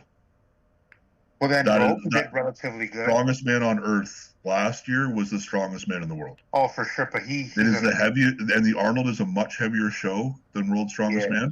World's Strongest Man is a lot more athletically inclined, Hmm. which is It was where you quarterback see the goofy smaller, with the fitter heat, and guys. then they break up ripping the events, and it's like a very long, drawn out week. It's a week contest versus like a day. That is a But lot. that's like that's the title that means probably the most to like the non. I would say. I mean, you have the Rogue, The casual Arnold. person, like that means that The title casual means person, something. 100%. Yeah. A lot of the athletes are very. There's been Mitch posted about it. A couple other people posted about it, being frustrated with World's Strongest Man because it is a TV production. IMG owns it, Yeah. right? And it's not like it's not, so. Yeah, it's a cool show, but like for me, like spectating wise, like the Arnold is always good in my opinion. Strongest Man on Earth isn't happy, but it's good. Pardon? It's a smart show. You're doing it where there's always 100,000 people that go there. So like, I remember when I even coached. people that walk by will stop and watch for a little. Well, bit. no, because they have it Mhm. sectioned off. You have to buy private tickets for it. But even then, Oof. people probably do it. I mean, if you always notice, the stands are full. Like always full. They're sold out, brother. Yeah. It's The nuts. Arnold is I remember probably when I coached Sam Belliveau. Well, I coached her for the last 2 years for the strongman. Going out there and like looking up at this the audience, and you're like, what the Yeah. fucking shit? That's a lot of people, But that's a cool show. But no, man, that'd be super cool to kind of see you kind of make that kind of dual sport transition over to strongman and make a good run. And it's something I've thought about oftentimes. Unfortunately, just you're kind of, it's not that you've reached where you want to go in powerlifting, but you can hang your hat and say I'm the best at this. And until I'm always gonna miss it and love it, but I think it's good for the like off season. Like you just force myself not to compete so often. Yeah. Well, I'm turning into you, so you can't compete as much as I am now. Yeah, I did it that one year, and I don't know how I did it. I don't know how I did it. Dude, that was the year of us yelling at you, I think, daily in the group. That's now me yelling at you, bro. Yeah. Was that like one meet a month that year? He was He pretty did like close. 7. I did Poland in September, American Pro in November, the Eisenhart, and the Florida Strongest Man in December. Yeah, we did January, Clash you did before that. January? And I did a meet in July. No, I competed at the Clash. I did a meet in July, I believe. You did the meet in Canada July. beat too, bro. Yeah, so Canada, Clash, More meet in than a July, handful worth, dude. Poland, Like 7 or 8. American Florida. Pro. Florida. Yeah, so I did like eight type of competitions that year, and In a I honestly calendar didn't year. feel bad. No. What is an off season anyways? Well, the longest I've had is now. From Chicago last year till I did that Texas meet was like 7 months. It was the longest. And I look think- how that worked out. Yeah. I think Pat's talking more about theoretically what's an Oh, off season. I usually Boys, do I Yeah. gotta that. bounce off the call here, but Okay, buddy. Yeah. let's just the way we did this, Patty. Where I know you've been trying to get this linked up for a little bit. Once a month, just open whatever. We all hop in if we can hop in. If not, we not. And then we just shoot the breeze about the current event stuff. I Yep. like this. This is a good way to keep this going. I'm gonna Yeah. try and bring Yeah, in I'm some more guests in the future. I'm gonna get Yeah. some more Can you bring in 2300 all the boys. PP? You know what? I could ask her. I'll be like, the strongest Can you give us a powerlifter. 5-minute? Can you give us a 5-minute cameo to explain what the fuck is your Instagram handle and how you don't think that's wrong? We need explanations to what You guys got to the fuck clue I'm Fernan looking at. on that. He has no idea. Yeah, I don't know what you guys are talking about. So But See you, boys. after this, I'm gonna See you, go. bud. So I got work tomorrow. I need to Yeah, eat bud. and shower still. yeah. So I'm the second oldest person at my gym. I'm 29. The oldest person's a 30-year-old female, and so there's this chick. She's a USAPL state chair, but she's like 21. She goes to, I don't know if it's Northeastern or BU or UMass Lowell, but she's 21, and her Instagram handle is OlliePP. What the? Yeah, that's weird. I thought she was like in her late 20s because all the gyms she set up the pin codes on all the local gyms, but OlliePP, and Justin is fascinated by that. But That's a weird handle. That's my favorite. Well, it's a funny thing. It's pee-pee. I'll have to I'll see. let you guys go. All right. All Guys have right. a good night. Yeah. I'm 33 going on 6. But yeah, I'm gonna get some females on here too, some strong women. We could even I got branch out and get some strong women. I got a strong one. I know, best bencher in Canadian history. The fuck?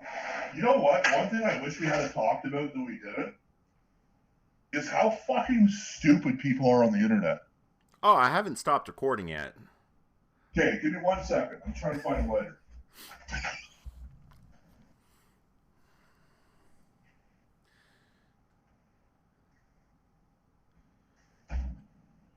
Okay. Can you do audio only for this section? Recording audio only or no? Yeah. Great. Is that it? For audio only? Yep, it is a black screen now. Sweet, because I want this. That's So- legal though. Not everywhere in the States. It's I mean, I can't do it with my job, but it's I'm legally unemployed, so it doesn't matter. So, okay. Back to fucking Sheffield, okay? I want to make this very clear to any listeners that are still with us through all the fucking disconnects and bullshit. If you're watching a powerlifting meet and your only focus is on how a fucking female looks lifting, fuck you. yeah. The hate that Brittany Schlater gets for her looks is fucking disgusting. This is one of the only sports in the world where your appearance has no fucking bearing on your competitive pedigree.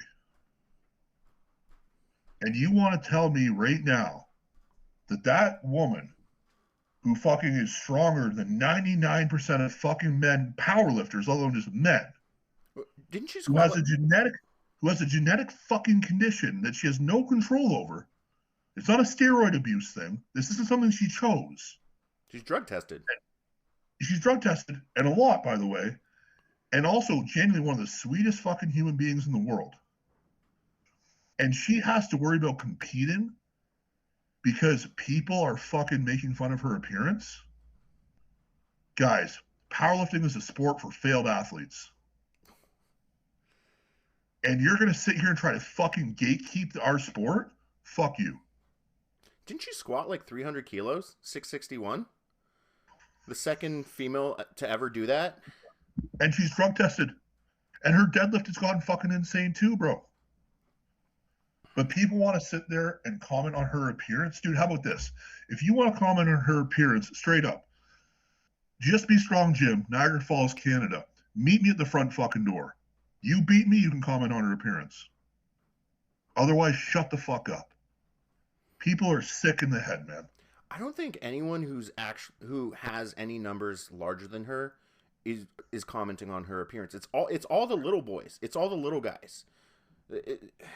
They just. It's just like, Pat, if you met this woman, this would fuck you up more, because she is genuinely, when she came to our gym, right? She drove 5 hours to come out to our gym in our grand opening this year.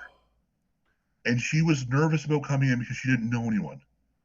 This woman is a genuine world champion powerlifter. And she's concerned because everywhere she goes, people fixate on how she looks. In a sport where that has no bearing. You know what I mean? Like, guys, we're here to lift weights. You weren't a good soccer player. You sucked at basketball. You fucked up at football. You didn't have what it takes, so you found something you were pretty good at. Don't gatekeep it for people. This sport saves so many lives. It's built so many lifetime friendships. There's no reason to bring that hate into the sport. It was honestly, it ruined Sheffield for me. I don't get how people I don't get how people can do that. I don't get how people can be filled with that when there's so much It's going insecurity. on in the world. When there's so much going on in the world, when there's so much bad going on in the world, you want to add more to it. It's insecurity. I don't get it, man. Can't we just have fun? Honestly. Like, lifting is so fun. It is 3 planes of motion. We're moving heavy circles. It's full of good people. There's some shitty people in there too. But like, 100%. Can't we just have fun? And beyond the fun, Pat, for me, it's like, man, like I look at what the sport's giving me, dude. Oh yeah. Like look at my life, man. Like I got brothers that you've seen me do it. Drop of the hat, do anything for them, and I know they would do the same. I have brothers I've cried with on the phone, that I've cried happy tears with on the phone, or sad tears. I've been with them at their low moments on the platform, or their high moments. I've made friends for life that'll transcend this sport. Absolutely. Right? I met my wife. I have a business. Like everything the sport has given me, anyone can get it from. Yep. And we want to bring hate into it, man. Like, how about this? How about we cheer each other on? You know why all the best powerlifters in the world hate local powerlifting meets? Oh, they're so toxic. They're the most toxic place in the world. My favorite powerlifting meet is either a women's only powerlifting meet or a pro meet. You know why? Because in the back room, and I remember you were there for it. It was the American Pro too. Me, you, Phil Herndon, we're sitting in a monolift doing the freaking Canadian standoff of, no, you go first, bud. No, you go first. No, you go first. Until Shane finally lost it on us and made me go first. Right? But that's what it is. And we're all cheering each other on.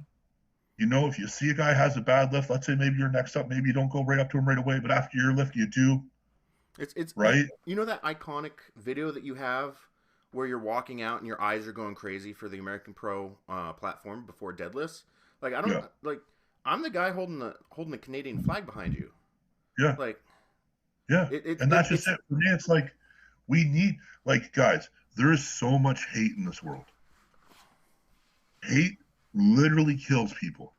Yeah. Leads them to kill others and themselves. Okay?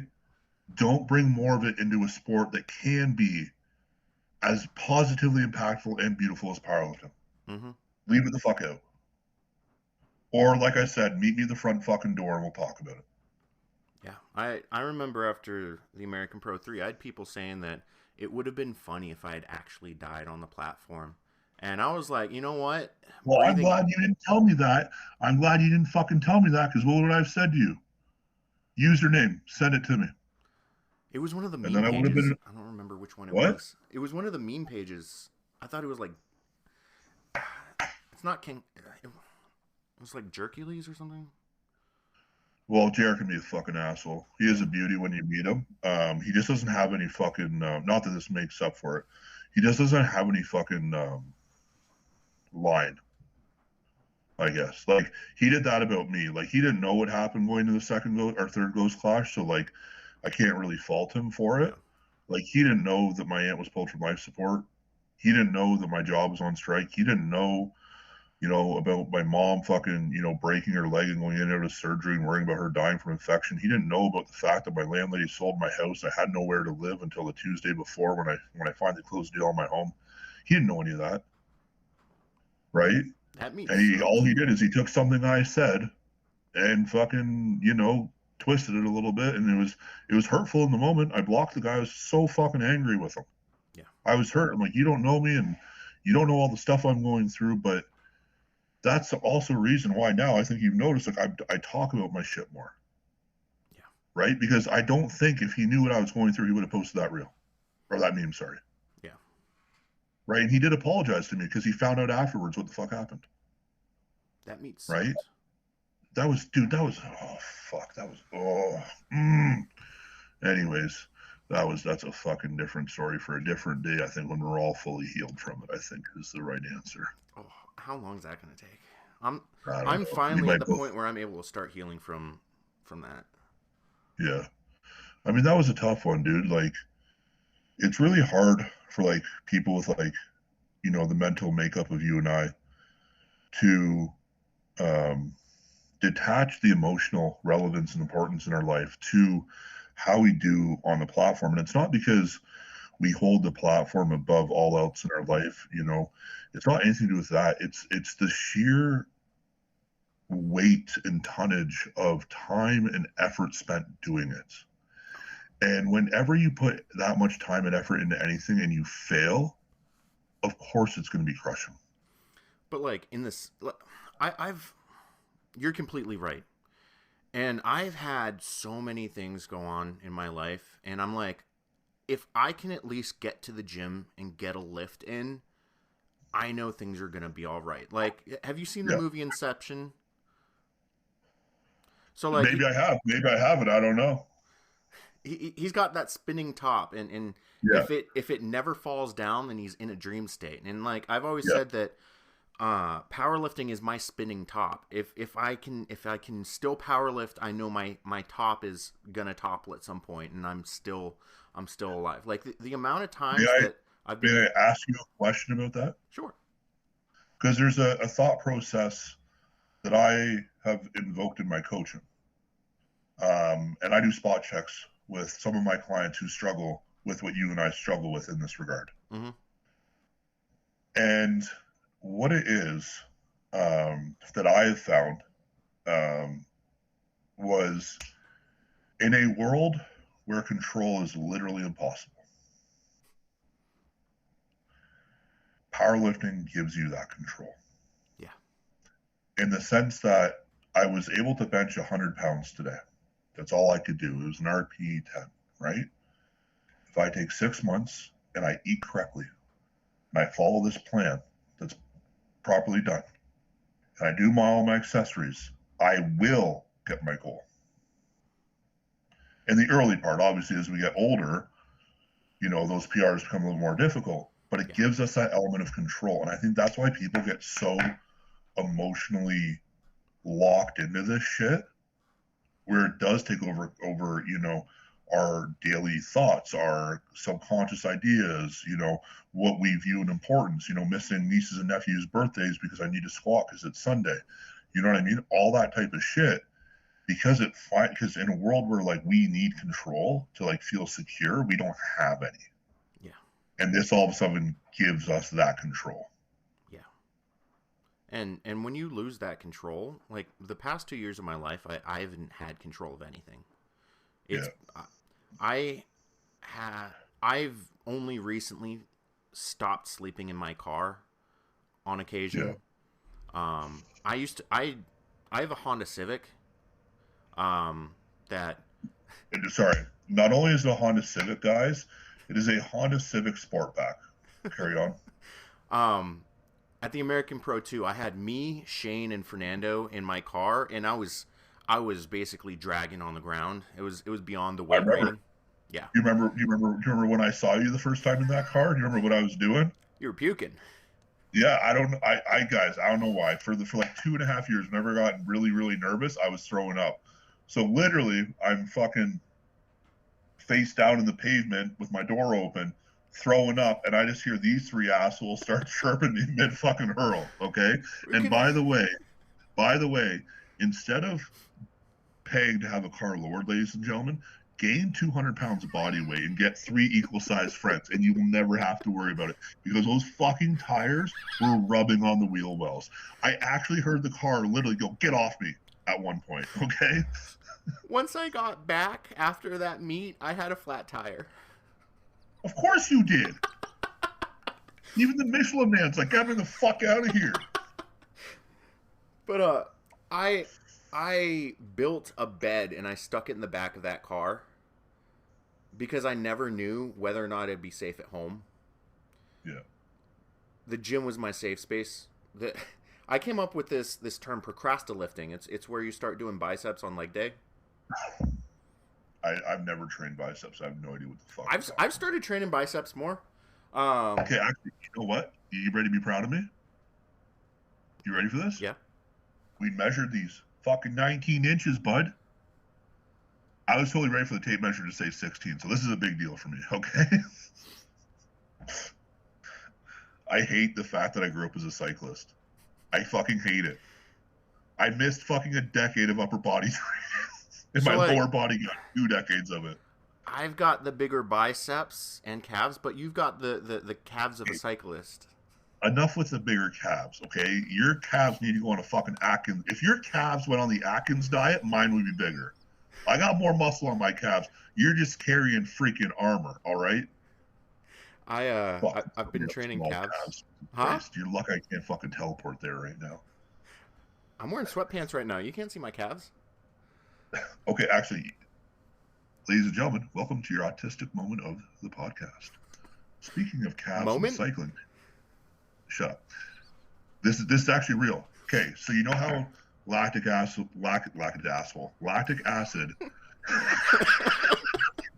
No, it's on your mind.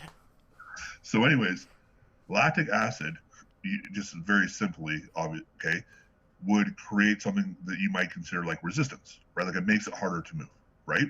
So you know how cyclists have big calves? They won't in about 5 to 10 years. So they have found that the calf muscle creates lactic acid at a faster rate than others. And because of that, they've actually shifted. Because so usually if you like put your clip and pedal in your shoe, right, it'll be about on the just at or just a little bit behind the ball of your foot. And when I say just a little, I mean like a millimeter. Okay. I believe now they're actually shifting the pedal further towards your midfoot to get away from the use of the calf at all. Because they're not going to because in a race that's 21 days like the Tour de France, where every day you're cycling 200 plus kilometers, over that period of time, your calves could cost you the race. Now I don't know if they will do it for sprinters, but I know for the general classification they're getting away from it. That's wild. Autism. So yeah, no, that's a real thing. But no, man, like the thing is, like at the end of the day, like a lot of people don't understand, or they make fun of people when they cry when they lose or they cry when they win in the sport, not understanding the things in the background. Oh yeah, that are on that create that level of importance, and we need to be very aware that just because my life is pretty good, I got lots of things that go on still, right? So you don't understand when I don't feel that control, why this becomes so much more important, right? And I think that's kind of what happened with you, like knowing you for the last 3 years now and being close to you for the last 2, this is what gives you control, right? And I think what was crushing for you after the American Pro 3 was that kind of you had to have come to that realization that you actually didn't have any the whole time. Yeah. And I'm still coming back from that. Yeah. You're coming back better. Right? Yeah. You fucking are. You're ahead of where you've been. Like if you start, this is what I do when I want to figure out where I'm at. So what was your weight sets and reps for your last squad day? It was 584, 583 plus red bands. Hi, Helene. For sets of for a 4x2, and then I took the bands off and did a 1x2. Okay, so let's say, just for easy sake, it's a 4x4 or 585. Okay, let's just make that up, right? And you did it about an RPE 7.5, I'd say. So there's a couple different things we go on. We want to increase weight, so we have to decrease volume, right? But you also have the opportunity to manipulate RPE, right? So let's say I'm at a 700-pound squat, right? And I want to get to 800. Well, you're not just going there to there. You're going there and then every 10 pounds, basically, when you get down to it. Yeah. So if I'm on a plan where I'm 585 for a 4x4, right, I need to do the math to figure out when I drop the volume and I manipulate the RPE throughout the way, including deloads, how many waves or cycles would it take me to get there? right? On a kind of just like a basis of like, I know I'm going to gain 5% a year on my squat. Yeah. Right? I'm just making a number up for that one. For me, I go through my actual like historical last 2 years because I've slowed down significantly in comparison to when I was going 6 to 660 to 7. Right? Yeah. So you manipulate, you can actually see where you're going to end up based on your numbers. Yeah. Right? Especially if you take really good notes like I do. So like I know that 5x5 with this prep was here and 5x5 with this prep was here. Right? So if you actually look at it, because you've never been good at volume. No. And that's something that needs to be taken into consideration as well. That 585 on sleeves, by the way, on a power bar. Yeah. Okay. So make that 605 immediately. I did SBD sleeves. Oh, that was what it was? Yeah. Okay, so here's the thing, Pat. You are at a spot now where if you just actualize your strength, those numbers we spoke about are going to be easy. Like where I'm talking plan 3A or 3B, sorry. Your backup plan.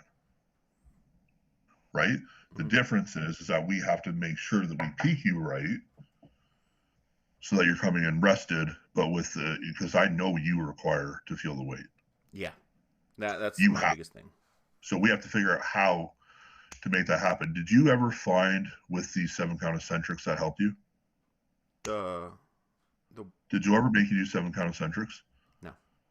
Okay, let's stop recording. We'll just keep chatting. Because I just felt my fucking joint kick in.